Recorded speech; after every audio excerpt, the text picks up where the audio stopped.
Hello friends, welcome to निकमैकटेक। हमने अपनी लास्ट वीडियो में पाइथन की यूनिट फर्स्ट को बहुत अच्छी तरीके से कंप्लीट किया था। अगर आपने वो वीडियो अभी तक नहीं देखी है और आप देखना चाहते हो तो ऊपर आई बटन और नीचे डिस्क्रिप्शन बॉक्स में आपको पाइथन की कंप्लीट प्लेलिस्ट मिल जाएगी, आप वहाँ जाकर देख सकते हो। आज की वीडियो में हम लोग यूनिट 2 के मोस्ट इंपॉर्टेंट क्वेश्चन के बारे में डिस्कस करेंगे, जो कि आपके एग्ज़ाम में पूछा जाना ही चाहिए। ठीक है, तो जैसे कि आप सभी को पता है हमारा यूनिट 2 का नाम क्या है, कंडीशनल लूप्स। तो दोस्तों जो कंडीशनल से आपको कहीं ना कहीं समझ आ रहा है, यहाँ पर कुछ ना कुछ हम कंडीशन रख देते हैं कि इफ़ और एल्स का यूज़ करते हैं बेसिकली, कि अगर ऐसी वैल्यू हमारी आ रही है तो ठीक है ना, और नहीं आ रही है तो एल्स। इस तरीके से बेसिकली जो मैंने आपको बूलियन बताया था ना, बूलियन बताया था दोस्तों, बूलियन टाइप क्या होते हैं, बूलियन के बारे में बताया था। तो कंडीशनल में हम इफ़ और एल्स में ज़्यादातर बूलियंस का ही इस्तेमाल करते हैं। तो देखिए अभी मैं बताता हूँ आपको क्या इंपॉर्टेंट क्वेश्चन है। सबसे पहले अगर मैं बात करूँ तो हमारे पास है what are the conditional statement in Python, कि पाइथन में कंडीशनल स्टेटमेंट क्या होती है। देखो एग्ज़ाम में आपसे किस तरीके से पूछा जाएगा कि different type of conditional statement हमको बताइए। इफ़ स्टेटमेंट क्या होती है, इफ़ एल्स स्टेटमेंट क्या होती है, नेस्टेड इफ़ स्टेटमेंट क्या होती है, एलिफ स्टेटमेंट क्या होती है। इस तरीके से क्वेश्चन पूछा जाएगा और इन सब का ब्लॉक डायग्राम आपसे पूछा जाएगा कि भाई ब्लॉक डायग्राम बनाइए और एक एग्जांपल से हमको समझाइए। तो ये क्वेश्चन आपसे पूछा जाएगा। तो सबसे पहले हमें पता होना चाहिए कि भाई कंडीशनल स्टेटमेंट होती क्या है पाइथन के अंदर। तो कंडीशनल स्टेटमेंट हमको हेल्प करती हैं making a decision based on certain condition, कि भाई कुछ कंडीशन हमने सेट कर दी, उसके बेस पे हम लोग डिसीजन लेना चाहते हैं, उसमें हमें हेल्प करती हैं। और अगर मैं बात करूं, these conditional are specify by a set of conditional statement having Boolean expression which are evaluated to true और फॉल्स। वही जो मैंने आपको बताया अभी कि बुलियन एक्सप्रेशंस का हम लोग ज़्यादातर यूज़ करते हैं कि अगर हमारी इफ़ में, अगर मान लो मैंने लिखा कि इफ़ ए बराबर कितना है 20, हमने कोई वेरिएबल ले लिया या फिर कोई न्यूमेरिक नंबर ले लिया है ना। अगर इफ़ एक कोड बनाया, इफ़ में हमने लिख दिया ए लेस देन 20 वाली, फिर प्रिंट करवा दिया, फिर हमने एल्स लिख दिया कि ए ग्रेटर देन 20, ग्रेटर देन जितनी वैल्यू होंगी वो आपको एल्स में निकल कर आएंगी। तो इस तरीके का कुछ करते हैं, आगे अभी हम एग्जाम्पल समझेंगे, वहाँ आपको अच्छी तरीके से समझ आ जाएगा। यहाँ अगर मैं बात करूँ, conditional statement are also known as decision making statement. Conditional statement को हम लोग डिसीजन मेकिंग स्टेटमेंट भी बोलते हैं। Python support conditional execution using if else statement. तो पाइथन इसको किस तरीके से सपोर्ट करता है, इफ़ एल्स स्टेटमेंट, यानी कि हम लोग इफ़ और एल्स का इस्तेमाल करते हैं। तो if statement, if else statement, nested if statement, elif statement, ये different type of conditional statement होते हैं पाइथन के अंदर। अब हम वन बाई वन इसको समझते हैं ब्लॉक डायग्राम के साथ और एग्जांपल्स के साथ। तो सबसे पहले मैं इफ़ स्टेटमेंट की बात करूं तो इफ़ स्टेटमेंट क्या होता है। तो दोस्तों देखो, an if statement consist of boolean expressions, कि भाई इफ़ स्टेटमेंट के अंदर बुलियन एक्सप्रेशंस होते हैं। बुलियन एक्सप्रेशन मैंने आपको बताया था, कोई वैल्यू होती है, हम लोग ट्रू और फॉल्स के बेसिस पे लिखते हैं, है ना, यूनिट फर्स्ट में अच्छी तरीके से समझा था। Followed by one or more statement.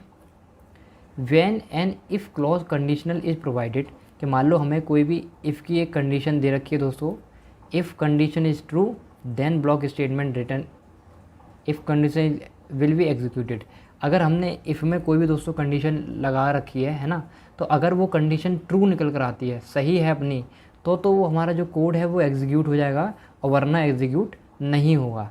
जैसे यहाँ पर लिखा गया है कि इफ़ के अंदर हमने कोई भी बुलियन एक्सप्रेशन दे रखी है, ठीक है, block of set, set statement the if executed the condition is true.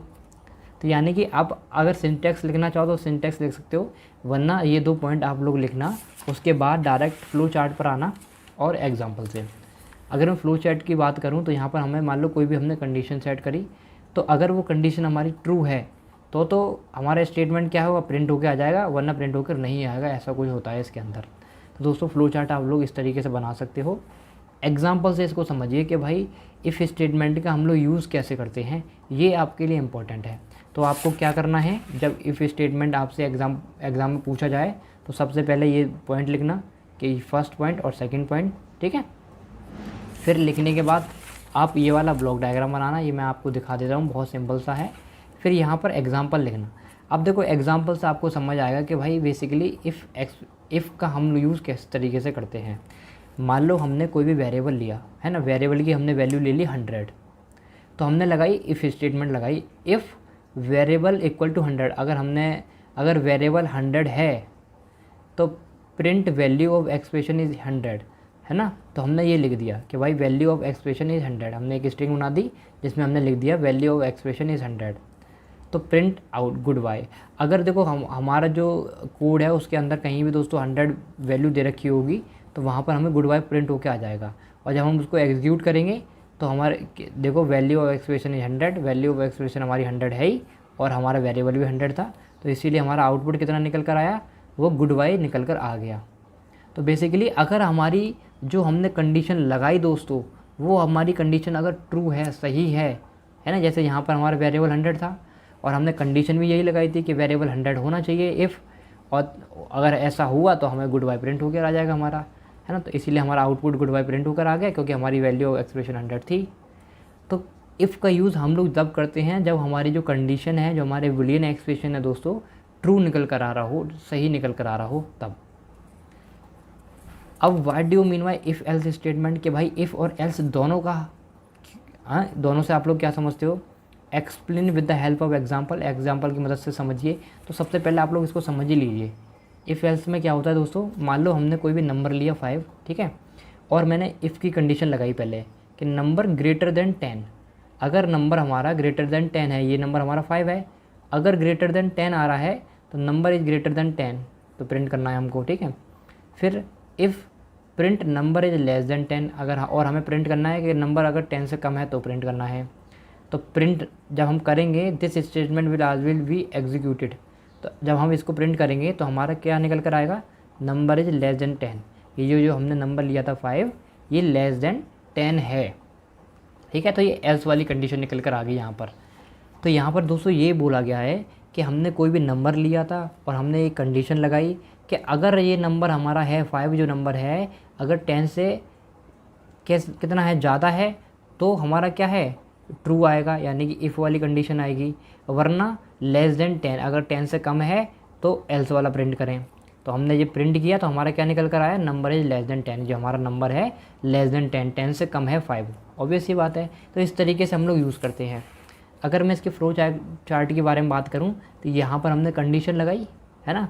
तो सबसे पहले हमने ट्रू वाली कंडीशन लगाई, तो ट्रू में क्या आ रहा है, स्टेटमेंट ऑफ इफ़ ब्लॉक। अगर हमारा इफ़ ब्लॉक है, इफ़ में मैंने बताया था ट्रू वाली केस आती है, सही वाली, है ना, तो ट्रू आ गया। स्टेटमेंट ऑफ एल्स ब्लॉक, अगर एल्स का स्टेटमेंट है फॉल्स तो फॉल्स वाला आ गया, और यहाँ पर रेस्ट ऑफ द कोड आ गया। तो इस तरीके से आप लोग फ्लो चार्ट बना सकते हैं।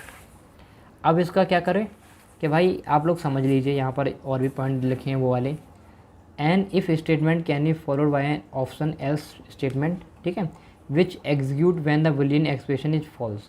तो यहाँ बोला गया दोस्तों an if statement can be followed by an optional if, यानी कि जो एल्स स्टेटमेंट है वो, है ना, उसके लिए हम लोग यूज़ करते हैं इफ़ एल्स का, which execute when the Boolean expression is false. और वो एग्जीक्यूट कब होता है, जब हमारा बूलियन एक्सप्रेशन फॉल्स होता है तब एग्जीक्यूट होता है। The else condition is use when we have to जज one statement on the basis of other. तो ये हम देखो ये इंपॉर्टेंट है आपके लिए कि एल्स कंडीशन हम लोग कब लगाते हैं दोस्तों, व्हेन वी हैव टू जज one statement on the basis of other, कि हमें एक स्टेटमेंट को जज करना पड़ेगा दूसरी स्टेटमेंट के बेसिस पर, तब हम एल्स का यूज़ करते हैं। वही तो हमने यहाँ पर किया था दोस्तों कि पहले हमने इफ़ का लगाया, है ना, और इसके बेसिस पे हमने इसको जज किया, तो हमने दूसरी एल्स कंडीशन लगाई। तो वही यहाँ पर लिखा हुआ है, यही इंपॉर्टेंट है आपके लिए। बाकी सिंटेक्स आप लोग लिख सकते हो, यहाँ ये भी लिख सकते हो। दोस्तों देखो कितनी अच्छी बात लिखी है यहाँ पर।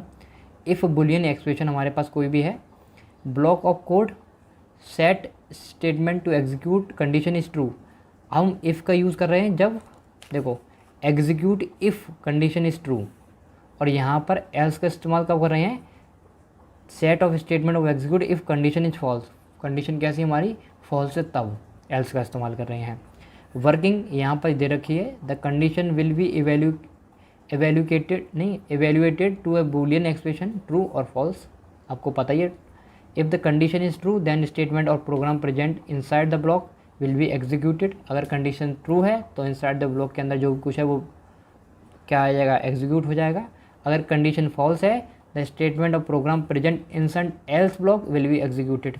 तो यहाँ पर देखो कितना बढ़िया पॉइंट, ये 2 पॉइंट आपको बेहतरीन दे रखे हैं दोस्तों, कि अगर कंडीशन आपकी ट्रू है तो इफ़ ब्लॉक के अंदर जो भी कोड लिखा हुआ है वो एग्जीक्यूट हो जाएगा। अगर कंडीशन आपकी फॉल्स है तो एल्स ब्लॉक के अंदर जो भी कोड लिखा हुआ है वो एग्जीक्यूट हो जाएगा। तो ये 3 पॉइंट लिख कर, ये डायग्राम बनाकर, ये एग्जांपल दे देना, तो आपका इफ एल्स ख़त्म, है ना। तो देखो ये बेसिकली आप जब पाइथन के अंदर करके देखोगे तब आपको ज़्यादा मज़ा आएगा, ज़्यादा आपको समझ आएगा। तो अभी आपको पास होने के लिए इस तरीके से करना ही पड़ेगा, और बहुत सिंपल तरीके से मैं आपको समझा रहा हूँ, और आई थिंक आपको समझ भी आ रहा होगा। अगर आपको समझ आ रहा है तो वीडियो को लाइक कर दो फटाफट से, और अपने दोस्तों के साथ शेयर भी कर दो। चलो अब हम थर्ड बारे में बात करते हैं। हमारे पास है nested if statement with the help of example. कि नेस्टेड इफ़ स्टेटमेंट में हम लोग क्या करते हैं, तो देखो यहाँ पर अगर मैं बात करूँ तो nested if statement are nested inside other if statement. इसमें दूसरी एक इफ़ स्टेटमेंट होगी, उसके अंदर आप देखो, पहले इसको एक काम करो, एग्जांपल से समझो, तब आपको और मज़ा आएगा, वरना ऐसे समझ नहीं आएगा। देखो कि मान लो हमारे पास हमने कोई भी वेरिएबल ले लिया, या फिर हमने कोई नंबर ले लिया, 20 ले लिया, ठीक है।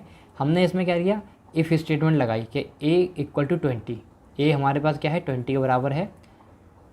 हमने फिर कमेंट लिख दिया first if statement if A less than 25। देखो इफ़ वाली कंडीशन लगाई लेस देन 25, तो ए इज़ स्मॉलर देन 25, ठीक है।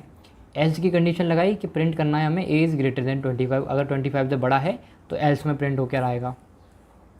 फिर एल्स हमने एक और लगाया, देखो ये तो इफ़ और एल्स लगाया है ना, एक हो गया इफ़ एल्स में। अब इसके बाद हमने एक और एल्स लगा दी दोस्तों कि print a is not equal to 20, अगर ए बराबर नहीं है 20 के तब प्रिंट करना है। तो यहाँ पर प्रिंट होकर क्या आएगा कि भाई ए स्मॉलर देन 25, कि 25 से हमारा कम है ए, इसीलिए देखो आपको पता है 20 क्या है, 25 से कम ही है ना। और तो इसीलिए हमें ये वाली कंडीशन प्रिंट होकर आ गई, इफ़ वाली कंडीशन यहाँ पर प्रिंट होकर आ गई। तो हमने 3 कंडीशन लगाई थी कि हमें प्रिंट करना है, अगर हमारा जो ए दे रखा है वो छोटा है तो प्रिंट करें, है ना, और ए दे रखा है अगर वो बड़ा है 25 से तो प्रिंट होना है, और ए नॉट इक्वल टू 20 के बराबर नहीं है तो प्रिंट होना है। तो ऑब्वियसली आपको दिख रहा है ए जो हमारे पास है वो स्मॉलर देन 25 से कम ही है, इसीलिए यहाँ पर ये वाला प्रिंट होकर आ गया, ठीक है। इसका डायग्राम आपको ये दे रखा है, आप लोग डायग्राम बना सकते हो। यहाँ पर टेस्ट एक्सप्रेशन दे रखे हैं, तो यहाँ पर क्या है बॉडी ऑफ एल्स, यहाँ पर बॉडी ऑफ इफ़। अगर बॉडी ऑफ इफ़ आ गई आपकी, देखो यहाँ पर सबसे पहला टेस्ट एक्सप्रेशन है आपके पास, तो यहाँ पर अगर फॉल्स आया तो आपका बॉडी एल्स में चली जाएगी, अगर ट्रू आएगा तो बॉडी आपकी कहाँ चली जाएगी, इफ़ वाले स्टेटमेंट में चली जाएगी। अगर इफ़ वाले स्टेटमेंट में चली गई तो यहाँ पर दूसरा हम लोग टेस्ट डालेंगे, तो वहाँ पर फिर से अगर आपका फॉल्स आया तो आपकी एल्स वाले में चली जाएगी, अगर ट्रू आया तो इफ़ वाले में चली जाएगी, और फिर यहाँ पर स्टेटमेंट आफ्टर कंडीशनल यहाँ ये आपका लग जाएगा। तो इस तरीके से आप लोग इसका फ्लो चार्ट बना सकते हो। और यहाँ पर 2 पॉइंट आप लोग ये लिख सकते हो कि nested if statement are nested inside other statement, that is a nested if statement if the body is of another if statement. तो वही चीज़ यहाँ पर बोला गया है दोस्तों, साफ साफ बोला गया है कि भाई टेस्ट एक्सप्रेशन हमने पहला लेना है, अगर हमारा फॉल्स आ जाएगा तो बॉडी हमारी एल्स में चली जाएगी, अगर हमारी ट्रू आता है तो बॉडी हमारी इफ़ स्टेटमेंट में चली जाएगी। अगर इफ़ स्टेटमेंट में आई तो वो टेस्ट 2 एक्सप्रेशन में हम लोग भेजेंगे, वहाँ से फिर फॉल्स फिर ट्रू, इस तरीके से चलेगा। तो वही यहाँ पर पहले पॉइंट में लिखा हुआ है, ठीक है। सेकंड अगर मैं बात करूँ, we use nested if statement. हम नेस्टेड इफ़ स्टेटमेंट का यूज़ कब करते हैं ये ज़रूर लिखना आप लोग। When we check secondary condition, जब हमें कोई दूसरी कंडीशन चेक करनी होती है।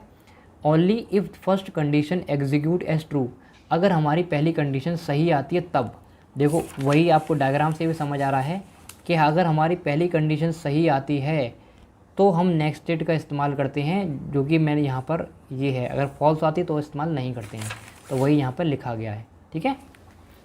और बाकी आपको ये दे रखा है, ये आप सिंटेक्स लिखना चाहो तो सिंटेक्स लिख सकते हो, ये मैं आपको दिखा देता हूँ, ठीक है। अब हम बात करते हैं, देखो यहाँ पर ये क्वेश्चन पूछा गया है आपसे 2019 और 2020 में 10 नंबर में। अब देखो किस तरीके से क्वेश्चन पूछा गया है कि explain elif statement in Python, कि एलिफ स्टेटमेंट पाइथन में क्या होती है इसको बताइए। एलिफ एक्सप्लेन और conditional statement in Python using small code example, छोटे से कोड लिखो और एग्जांपल के साथ हमें बताइए कि भाई सारी कंडीशन क्या होती हैं। तो आपको पता है 4 ही कंडीशन होती हैं, जो कि मैं आपको 3 तो बता चुका हूँ। एक तो इफ़ वाली कंडीशन, फिर इफ़ एल्स वाली कंडीशन, और एक अभी मैंने आपको बताई नेस्टेड इफ़ स्टेटमेंट वाली कंडीशन, और फोर्थ हमारी है एलिफ स्टेटमेंट। तो देखो पहली इफ़ स्टेटमेंट वाली मैं आपको बता चुका हूँ, एल्स वाली मैं आपको बता चुका हूँ, नेस्टेड इफ़ स्टेटमेंट वो भी मैंने आपको बता दी। हमारी एलिफ स्टेटमेंट रहेगी, इसको और समझ लीजिए। सबसे पहले देखो इसको एग्जांपल से ही समझिए। यहाँ पर एग्जांपल कहाँ है, देखो यहाँ हो क्या रहा है। देखो अगर हमारे पास ए हमने ले लिया, कितना 50 ले लिया एग्जांपल के तौर पर, तो हमने एक कंडीशन लगाई, इफ़ की कंडीशन लगाई कि ए अगर 29 है तो हमें प्रिंट होके आएगा variable, value of variable is 20। ठीक है, 20 वेरिएबल है। फिर हमने एक और कंडीशन लगाई, अगर ए 30 है तुम्हारा तो प्रिंट करना है वैल्यू ऑफ वेरिएबल इज़ 30। अगर ए 40 है अपना तो वैल्यू ऑफ वेरिएबल इज़ 40, ये हमें प्रिंट करना है ना। तो इफ़ के अंदर हमने 1 2 3 ले ली दोस्तों। फिर एल्स लिखा हमने, यहाँ पर प्रिंट करना है value of variable is greater than 40। अगर वैल्यू 40 से ज़्यादा है एल्स वाली तो प्रिंट होकर आना है। तो ऑब्वियस ही बात है, हमारे पास जो ए 50 दे रखा है दोस्तों वो 40 से ज़्यादा है, तो इसीलिए यहाँ पर ग्रेटर देन 40 वाला प्रिंट होकर आ जाएगा। तो इफ़ के अंदर हमने 3 लगाया। ठीक है, तो ये बात आपको याद रखनी है। वही चीज़ दोस्तों देखो यहाँ पर आप लोग लिख भी सकते हो, यहाँ पर डायग्राम भी आप लोग देख सकते हो। हमने टेस्ट 1 लिया है ना, तो यहाँ पर ट्रू आ गया तो इफ़ में चला गया, फॉल्स आ गया तो सेकंड हमने एक और कंडीशन लगाई एलिफ की, है ना। यहाँ पर फॉल्स आया तो बॉडी एल्स में चली गई, अगर ट्रू आया तो बॉडी एलिफ स्टेटमेंट में चली जाएगी। तो ये इसका दोस्तों डायग्राम है। आप लोग फ्लो चार्ट इस तरीके से समझ सकते हो और बना सकते हो। अगर मैं इसमें और बात करूँ पॉइंटों की, तो वो ये है, elif stand for else if in Python we use elif statement when we need to check multiple condition. देखो ये इंपॉर्टेंट पॉइंट है आपके लिए कि भाई एलिफ स्टेटमेंट का हम लोग यूज़ कब करते हैं, जब हमें मल्टीपल कंडीशन चेक करनी होती है। Only if the given condition execute is false, तभी जब हमारी गिवन कंडीशन, देखो मल्टीपल कंडीशन हमको दे रखी है तो इसलिए हमने एलिफ स्टेटमेंट का यूज़ किया था यहाँ पर। ठीक है, और ये कब करते हैं, जब हमारा जो गिवन कंडीशन है वो फॉल्स एग्जीक्यूट होती है तब। अब मैं इसकी वर्किंग की बात करता हूँ। तो यहाँ पर दे रखा है दोस्तों, if the first condition is true, अगर हमारी पहली कंडीशन ट्रू हो गई, सही हो गई, the program will be execute body if statement, तो प्रोग्राम हमारा इफ़ में चला जाएगा, ऑब्वियस सी बात है। Otherwise the program will go to the elif block, वरना हमारा जो प्रोग्राम है वो एलिफ ब्लॉक में चला जाएगा, वो आपको पता ही है। अगर हमारी कंडीशन ट्रू होती है तो इफ़ में चला जाएगा, वरना एल्स में, एलिफ में चला जाएगा। Which basically check another if statement, फिर वो दोबारा से चेक करेगा दूसरी इफ़ स्टेटमेंट को। तो इस तरीके से वर्किंग होती है। Again the condition is true, अगर कंडीशन ट्रू आती है the program will execute the body of elif statement, फिर जो प्रोग्राम होगा फिर वो एलिफ स्टेटमेंट में चला जाएगा। And if condition is found to be false, अगर कंडीशन फॉल्स आती है the program will be go to the next else block, दोबारा एल्स ब्लॉक में चला जाएगा। And execute the body of the else block, और एल्स ब्लॉक के अंदर जो भी दे रखा है उसको प्रिंट कर देगा।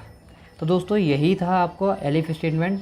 आई होप आपको ये चारों स्टेटमेंट अच्छी तरीके से समझ आए होंगे। तो अगर आपको समझ आए हैं, वीडियो अच्छी लगी है तो वीडियो को लाइक करें और अपने दोस्तों के साथ शेयर जरूर करें। मिलते हैं नेक्स्ट वीडियो में, तब तक के लिए बाय, थैंक यू।